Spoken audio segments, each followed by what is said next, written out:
আসসালামু আলাইকুম রহমতুল্লাহ। এমকে জামান সিরিজের পক্ষ থেকে আপনাদের স্বাগত। আজকের ক্লাসে আলোচ্য বিষয় এমবিএ ফাইনাল ইয়ার জাতীয় বিশ্ববিদ্যালয়ের অধীনে যারা 2024 সালের পরীক্ষার্থী তাদের উদ্দেশ্যে শর্টকাট সাজেশন এবং কিছু পরামর্শ। শিক্ষার্থী হিসাব বিজ্ঞান বিভাগে আপনাদের সাবজেক্ট দেওয়া হয়েছে মোট 7টি। এই 7টি সাবজেক্টের মধ্যে 5টি সাবজেক্ট ম্যাথ রিলেটেড। তার মধ্যে প্রথম সাবজেক্ট হলো applied accounting theory. Applied accounting theory খুবই সহজ একটি সাবজেক্ট। এই সাবজেক্টে এ প্লাস পাওয়া আপনার জন্য খুবই ইজি, কারণ এই সাবজেক্টে সিলেবাসে মাত্র 11টি অধ্যায় দেওয়া হয়েছে। তার মধ্যে বি পার্টে 8টা প্রশ্ন আসবে, সি পার্টে 8টা প্রশ্ন আসবে। 50% ম্যাথ থাকবে, 50% থিওরি থাকবে। বি পার্টে 4টা ম্যাথ সলভ করবেন আর একটা থিওরি, আর সি পার্টে 4টা ম্যাথ সলভ করে একটা থিওরি লিখবেন। তাহলে এ প্লাস পাওয়া আপনার জন্য সহজ হয়ে যাবে। এ পার্টে যে 12টা প্রশ্ন থাকবে ক বিভাগের, সেটা আবার চূড়ান্ত সাজেশন দিয়েছি 99% কমন পড়ার। 12টা প্রশ্নের মধ্যে কমপক্ষে 8টা 9টা প্রশ্ন এর মধ্যে কমন আসবে, সেটা 99% এই জায়গায় সব ইম্পর্টেন্ট করে সাজেশন করে দিয়ে দিচ্ছি। সারা বইয়ের প্রশ্ন পড়ে আপনার দৌড়াদৌড়ি করা লাগবে না।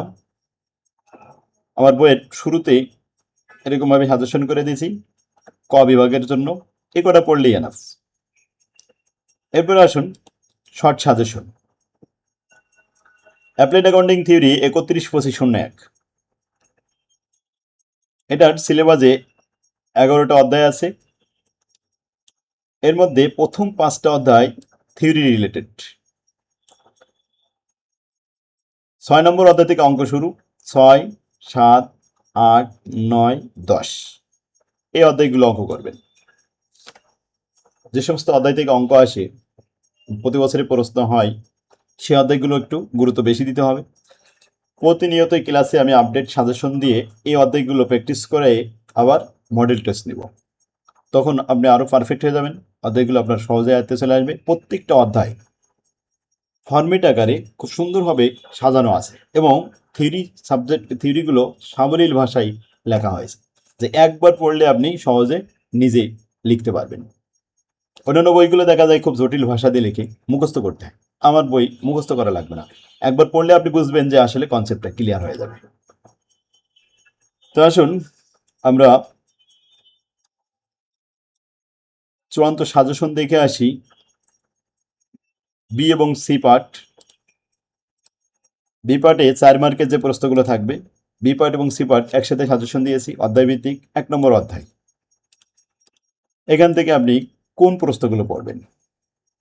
1 নম্বর ফরম্যাটের প্রবলেম 1, 2, 4 এই 3টা প্রশ্ন। পেজ নাম্বার আমাদের এই বইয়ের পেজ নাম্বার 9, এই যে বইয়ের পেজ, কভার পেজ। এখান থেকে 9 নম্বর এবং 11 নম্বর পেজে 3 নম্বর ফরম্যাটের প্রশ্ন 12, 13, 16, 17, আর 4 নম্বর ফরম্যাটের একটা প্রশ্ন 20 নম্বর পার্সেন্টটা পেজ নাম্বার সহ দেওয়া আছে। বাস একটা অধ্যায় আপনি এই প্রশ্নগুলো পড়লে ওই অধ্যায়ের অধিকাংশ প্রশ্নই আপনি লিখতে পারবেন এবং খুব সহজ ভাষায় দেওয়া হয়েছে। বাজারে হাবিজাবি বই না কিনে, আপনার কাছে যে বই থাকুক না কেন, এখন যদি অন্য বই কিনেও থাকেন, তারপর আমার সাথে যোগাযোগ করবেন। শেষ ভালো যার, সব ভালো যার, এক সেট বই আপনি ফ্রি পাবেন। সামান্য কয় টাকা খরচ করতে পারলে আপনি অনেক ভালো রেজাল্ট করতে পারবেন। হাজার হাজার টাকা তো অনেক জায়গায় নষ্ট হয়। শেষ ভালো যার, সব ভালো তার। একটা ভালো বই একজন শিক্ষকের মতো ভূমিকা রাখে শিক্ষার্থীর কাছে। ছাত্রদের কথা মাথায় রেখে আমি প্রত্যেকটা বই নিজ হাতে খুব সুন্দরভাবে ফরম্যাট আকারে গুছাই সুন্দর করে লিখে দিয়েছি, যা আপনার জন্য খুবই উপকার হবে। আজই যোগাযোগ করুন। স্ক্রিনে যে নাম্বারটি দেখতে পাচ্ছেন, এই নাম্বারে হোয়াটসঅ্যাপ চালু আছে, আপনি হোয়াটসঅ্যাপে মেসেজ করতে পারেন অথবা সরাসরি কল দিতে পারেন। এবার আসুন 2 নম্বর অধ্যায়। 2 নম্বর অধ্যায় এরকম অধ্যায় ভিত্তিক সব পেজ নম্বর সহ দিয়ে দিছি। 3 নম্বর অধ্যায়, এগুলো 100% থিওরি, 5 পর্যন্ত 100% থিওরি। 6 নম্বর থেকে ম্যাথ, থিওরি এবং ম্যাথ এই ম্যাথ প্র্যাকটিস করার জন্য বি পার্ট এবং সি পার্ট সব অধ্যায়ভিত্তিক সাজেশন করা আছে।